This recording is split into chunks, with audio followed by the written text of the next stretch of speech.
KCET application സമയത്ത് നിരവധി കുട്ടികൾ പല അബദ്ധങ്ങൾ കാണിച്ചിട്ടുണ്ട്. പലരും അക്ഷയ സെന്റർ വഴിയൊക്കെ പോകുന്ന സമയത്താണെങ്കിലും സെൽഫായിട്ട് ചെയ്തപ്പോഴൊക്കെ നിരവധി പ്രോബ്ലംസ് നേരിട്ടിട്ടുണ്ട്. അതിൽ ഏതാനും ചില ഇൻഫർമേഷൻസ് ആണ് അടുത്തായിട്ട് നമുക്ക് പറയുന്നത്. അപ്പോൾ കഴിഞ്ഞ വർഷങ്ങളൊക്കെ KE ആപ്ലിക്കേഷൻ കൊടുക്കുന്ന സമയത്ത് നമ്മൾ രജിസ്ട്രേഷൻ പ്രോസസ് ഒക്കെ കംപ്ലീറ്റ് ചെയ്യുമ്പോൾ അതിന്റെ രജിസ്ട്രേഷൻ ഐഡിയും പാസ്വേഡും ഉണ്ടെങ്കിൽ നമ്മൾ എത്ര തവണ വേണമെങ്കിലും നമുക്കത് കയറി പരിശോധിക്കാനും എഡിറ്റ് ചെയ്യാനും ഒക്കെ ഉള്ള ഒരു ഓപ്ഷൻസ് ഉണ്ടായിരുന്നു.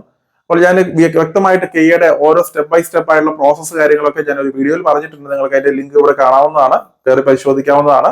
ഏകദേശം 17 മുതൽ 20 സ്റ്റെപ്പോളം വരുന്ന പ്രോസസ്സിൽ കൂടിയാണ് നമ്മൾ KE ആപ്ലിക്കേഷൻ അലോട്ട്മെന്റുകൾ പൊയ്ക്കൊണ്ടിരിക്കുന്നത്. അപ്പോൾ അതിന്റെ ഓരോ സമയങ്ങളിലും നമുക്ക് ഈ പറയുന്ന പോലെ ID പാസ്വേഡ് എടുത്ത് ഓപ്പൺ ചെയ്ത് നമുക്ക് പ്രൊഫൈലിൽ അല്ലെങ്കിൽ ലോഗിൻ ചെയ്യാനുള്ള സാധ്യതകൾ ഉണ്ടായിരുന്നു. അപ്പോൾ കഴിഞ്ഞ വർഷം ഈ ഒരു രീതിയിൽ ചെയ്ത സമയത്ത് നിരവധി കംപ്ലൈന്റുകൾ KEക്ക് ലഭിക്കുകയുണ്ടായി. കാരണം പല ഏജന്റുമാരും അവര് തന്നെ IDയും പാസ്വേഡും ക്രിയേറ്റ് ചെയ്ത് അവരുടെ മൊബൈൽ നമ്പറുമായിട്ട് ലിങ്ക് ചെയ്ത് ഒരേ മൊബൈൽ നമ്പറിൽ തന്നെ എല്ലാവർക്കും ലിങ്ക് ചെയ്യാനുള്ള പോസിബിലിറ്റി ഉണ്ടായിരുന്നു. അതുപോലെ അവരതിന് പാസ്വേഡ് ഇട്ടിട്ട് അവർക്ക് ഇഷ്ടമുള്ള കോളേജുകളിലേക്ക്, അവരുടെ കസ്റ്റഡിയിലുള്ള കോളേജിലേക്ക് കുട്ടികളുടെ അലോട്ട്മെന്റ് മാറ്റുകയും അങ്ങനെ അവർക്ക് അഡ്മിഷൻസ് മാറ്റി കൊടുക്കുകയും ചെയ്യുന്ന സാഹചര്യം ഉണ്ടായിട്ടുണ്ട്. അങ്ങനെ നിരവധി കംപ്ലൈന്റുകൾ രജിസ്റ്റർ ചെയ്തിട്ടുണ്ടായിരുന്നു. അതുകൊണ്ട് തന്നെ ഈ ഒരു വർഷം KE ഒരു മൊബൈൽ നമ്പറുമായിട്ട് മാത്രമായിരിക്കും ആ ഒരു പ്രൊഫൈൽ പേജ് ലിങ്ക് ചെയ്തിരിക്കുക. അതുകൊണ്ട് തന്നെ തീർച്ചയായിട്ടും നിങ്ങളുടെ മൊബൈൽ നമ്പറിൽ നിങ്ങൾ രജിസ്റ്റർ ചെയ്ത് കഴിഞ്ഞാൽ തീർച്ചയായിട്ടും മറ്റുള്ള ആൾക്കാർക്ക് ആർക്കും പാസ്വേഡ് മാറ്റാനോ അല്ലെങ്കിൽ ഈ പറയുന്ന രീതിയിൽ നിങ്ങളുടെ പ്രൊഫൈൽ കയറി അനാവശ്യമായിട്ടുള്ള ഇടപെടുത്തൽ നടത്താനോ സാധിക്കുകയില്ല. അത് നിങ്ങൾ പ്രത്യേകം ശ്രദ്ധിക്കുക. അതുകൊണ്ട് തന്നെ നിങ്ങളുടെ പ്രൊഫൈൽ നിങ്ങളുടെ കസ്റ്റഡിയിൽ തന്നെ സേഫ് ആയിരിക്കും എന്നുള്ളതാണ് ഇതിന്റെ ഏറ്റവും വലിയ പ്രത്യേകത. അപ്പോൾ ഈ ഒരു വർഷത്തെ ഏറ്റവും വലിയൊരു വ്യത്യാസം വന്നിരിക്കുന്നത് ഈ ഒരു OTP ബേസ്ഡ്, നമ്മൾ ഓരോ സ്റ്റെപ്പിലും ഓരോ ഘട്ടത്തിലും നമ്മൾ ലോഗിൻ ചെയ്യുന്ന മുറയ്ക്ക് ആ OTP നമ്മുടെ രജിസ്റ്റർ ചെയ്തിരിക്കുന്ന മൊബൈൽ നമ്പറിൽ വരികയും അപ്പോൾ നമ്മുടെ പെർമിഷൻ ഉണ്ടെങ്കിൽ മാത്രമായിരിക്കും ഈ പറയുന്ന പ്രൊഫൈലിൽ ലോഗിൻ ചെയ്യാനായിട്ട് സാധിക്കുകയുള്ളൂ. അപ്പൊ ആ ഒരു കാര്യം വളരെയധികം നല്ലതായിട്ട് എനിക്ക് തോന്നിയിട്ടുണ്ട്. അപ്പോൾ മറ്റൊരു കാര്യം, പല പേരൻസും പറഞ്ഞത് ഇങ്ങനെ OTP രജിസ്റ്റർ ചെയ്ത സമയത്ത് അവർക്ക് ആക്റ്റീവ് അല്ലാത്ത ഒരു നമ്പർ കൊടുത്തു കഴിഞ്ഞാൽ ഇവർക്ക് SMS വരാതിരിക്കുകയും അതുപോലെ തന്നെ വാട്സപ്പും കൂടെ ഇല്ലാത്ത ഒരു നമ്പർ ആണെങ്കിൽ വാട്സപ്പിൽ കൂടെയും OTP കൊടുക്കുന്നുള്ളത് കൊണ്ട് തന്നെ അത് ലഭിക്കാതിരിക്കുകയും ചെയ്യുന്നുണ്ട്. അതുകൊണ്ട് തന്നെ നിങ്ങൾ രജിസ്റ്റർ ചെയ്യുന്ന മൊബൈലിന് തീർച്ചയായിട്ടും ആക്റ്റീവ് ആയിട്ടുള്ള കണക്ഷൻ ഉണ്ടായിരിക്കണം. അതുപോലെ തന്നെ അതിൽ വാട്സപ്പ് നമ്പറും കൂടെ ഉണ്ടായിരിക്കും, വാട്സപ്പും ആക്റ്റീവ് ആയിരിക്കണം എന്നുള്ളത് നിങ്ങൾ പ്രത്യേകം ശ്രദ്ധിക്കുക. അപ്പൊ ഈ രണ്ട് രീതിയിൽ നിങ്ങൾക്ക് OTP ലഭിക്കുന്നതാണ്.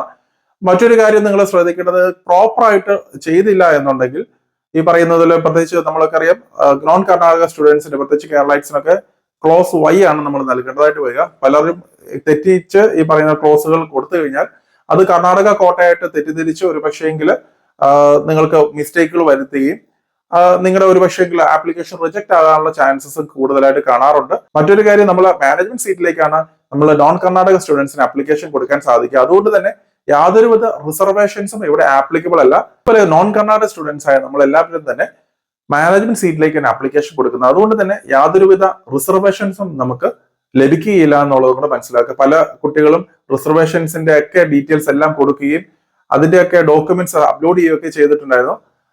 മാത്രമല്ല നമുക്കറിയാം 2500 രൂപയാണ് ആപ്ലിക്കേഷൻ ഫീസ് ആയിട്ട് കൊടുക്കേണ്ടതായിട്ട് വരിക. നമ്മൾ ഏതെങ്കിലും മിസ്റ്റേക്കുകൾ വരുത്തിയിട്ടുണ്ടെങ്കിൽ, ഇപ്പൊ ക്ലോസ് മാറി അങ്ങനെ എന്തെങ്കിലും മിസ്റ്റേക്കുകളൊക്കെ വരുത്തിയിട്ടുണ്ടെങ്കിൽ തീർച്ചയായിട്ടും ഇവിടെ 2500 പകരം 600 രൂപയൊക്കെ ആയിരിക്കും ആപ്ലിക്കേഷൻ ഫീസ് ആയിട്ട് കാണിക്കുക. അപ്പോൾ തന്നെ നിങ്ങൾ മനസ്സിലാക്കേണ്ടതായിട്ട് എവിടെയോ തെറ്റുകൾ പറ്റിയിട്ടുണ്ടെന്നുള്ളത്. അതുപോലെ മറ്റൊരു മിസ്റ്റേക്ക് പല കുട്ടികളും കാണിച്ചത്, KE ആപ്ലിക്കേഷൻസ് നമ്മൾ കൊടുക്കുന്ന ഏറ്റവും അവസാന ഘട്ടത്തിലേക്ക് വരുമ്പോൾ do you want to write KE exam എന്ന് പറഞ്ഞിട്ട് കാണിക്കുന്നുണ്ട്. യെസും നോയും ഉണ്ട്. പലരും നോ കൊടുക്കുകയും അങ്ങനെ അബദ്ധങ്ങൾ കാണിച്ചിട്ടുണ്ട്. അപ്പൊ നമ്മൾ തീർച്ചയായിട്ടും എക്സാം എഴുതുന്നുണ്ട് യെസ് എന്നുള്ള രീതിയിൽ തന്നെ കാണിക്കണം.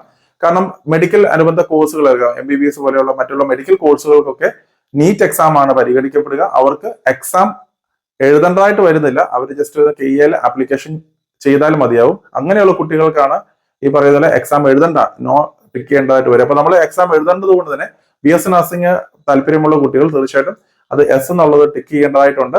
അപ്പോൾ ഇത്രയും കാര്യങ്ങളാണ് ബേസിക്കലി ചെയ്യേണ്ടത്. പിന്നെ അതുപോലെ തന്നെ നമ്മൾ ഓൺലൈൻ പേയ്മെന്റ് ചെയ്യുന്ന സമയത്ത് ഒരു പക്ഷേ പല കുട്ടികളും റിപ്പോർട്ട് ചെയ്ത ഒരു കാര്യമാണ്, പേയ്മെന്റ് പോയതിന് ശേഷം അവരുടെ ഇതൊന്നും വീണ്ടും പേയ്മെന്റ് കാണിക്കുന്നുണ്ട്, പേയ്മെന്റ് ചെയ്യാനായിട്ട് കാണിക്കുന്നുണ്ട്. അപ്പൊ അങ്ങനെയുള്ള സാഹചര്യത്തിൽ നിങ്ങൾ 24 മണിക്കൂറോളം നിങ്ങൾ വെയിറ്റ് ചെയ്യുക. എന്നിട്ടും അതിന്റെ ആക്ടിവേഷൻസ് വരികയോ അല്ലെങ്കിൽ ബാങ്കുമായിട്ട് ബന്ധപ്പെട്ട് അതിന്റെ പേയ്മെന്റ് റീഫണ്ട് ചെയ്ത് വന്നിട്ടുണ്ടോ എന്നുള്ളത് കൂടെ പരിശോധിക്കുക. അപ്പോൾ ഇതൊന്നും സംഭവിച്ചിട്ടില്ലെങ്കിൽ തീർച്ചയായിട്ടും KEയുടെ ഇപ്പോൾ ഒരു ഇമെയിൽ ID കൊടുത്തിട്ടുണ്ട്. തീർച്ചയായിട്ടും ആ ഒരു ഇമെയിലിലേക്ക് നിങ്ങൾ ആപ്ലിക്കേഷനുമായി ബന്ധപ്പെട്ട എന്തെങ്കിലും സംശയങ്ങളോ ബുദ്ധിമുട്ടുകളോ ഉണ്ടെങ്കിൽ തീർച്ചയായും നിങ്ങൾക്ക് കൊടുക്കാവുന്നതാണ്. അപ്പോൾ ഇത്രയും കാര്യങ്ങൾ വ്യക്തമായിട്ട് മനസ്സിലാക്കേണ്ടതായിട്ട്. ഇപ്പോൾ കെയ്യയുടെ ആപ്ലിക്കേഷൻ ഡേറ്റ് നീട്ടിയിട്ടുണ്ട്. ഫെബ്രുവരി മാസം 24-ാം തീയതി വരെയാണ് ആ ഒരു ആപ്ലിക്കേഷൻ ഡേറ്റ് നീട്ടിയിട്ടുള്ളത്. മാക്സിമം നിങ്ങളുടെ ഫ്രണ്ട്സിന് കാര്യങ്ങളൊക്കെ ഷെയർ ചെയ്യുക. കാരണം നമുക്ക് കേരളം ഫോക്കസ് ചെയ്യുന്ന കുട്ടികൾക്കും ഒരു പ്ലാൻ ബി ആയിട്ടാണെന്നുണ്ടെങ്കിലും കെയ്യെ അപ്ലൈ ചെയ്യുക എന്നുള്ളതാണ് നമ്മൾ ഈ ഒരു ഘട്ടത്തിൽ ചെയ്യേണ്ട ഒരു കാര്യം. അപ്പോൾ കെയ്യുമായിട്ട് ബന്ധപ്പെട്ട എന്തെങ്കിലും സംശയങ്ങളുണ്ടെങ്കിൽ നഴ്സിംഗ് ഡയറീസിനെ ആണെങ്കിലും കെയ്യുടെ ഹെൽപ്പ് ലൈൻ നമ്പർ പ്രവർത്തിക്കുന്നുണ്ട്.